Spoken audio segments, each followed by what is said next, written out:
سلام، خوش اومدین با من حاضر شوید دیگه. این دومین ویدیو من هست در مورد یک نکته خیلی مهم و بسیار چالش برانگیز توی زبان انگلیسی.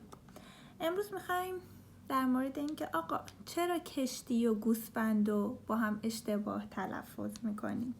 تلفظ این دوتا خیلی با هم دیگه متفاوته و اشتباه تلفظ کردن اینها باعث میشه که ما در واقع یک کلمه دیگر رو بگیم و در درک و فهمش در واقع اشکال ایجاد بشه. همونجور که میدونید کشتی در واقع اسپلینگش اینجوریه که SHIP هست و گوسفند SHEEP هست. تلفظ کشتی چون که یه دونه آی داری به صورت ای کوتاه خونده میشه شپ. اما گوسفند به معنی با تلفظ شیپ خونده میشه. اون سری در واقع جلسه قبل من یه ریدینگ داشتم درس میدادم که در مورد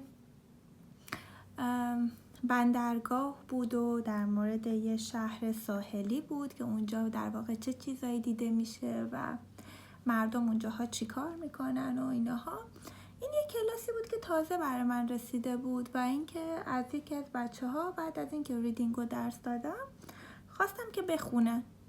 تقریبا تمامی بچه‌ها داشتن شپ و شیپ میخوندن.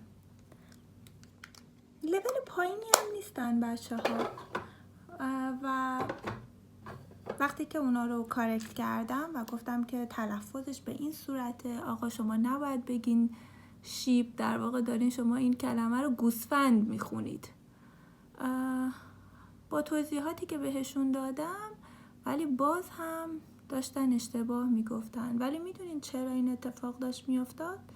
به خاطر اینکه این تلفظ توی ذهنشون اشتباه نشسته بود و داشتن اون کلمه‌ای که از اول یاد گرفته بودن رو پرونانس میکردن. خواستم این رو بگم که مطمئنم امروز هم اگه دوباره بخوام برم ریویو کنم بچه‌ها امکان داره که این اشتباه رو تکرار بکنن و این باعث میشه که کار من معلم خیلی سخت بشه، چون که قبلا تلفظ صحیح رو به بچه‌ها گفته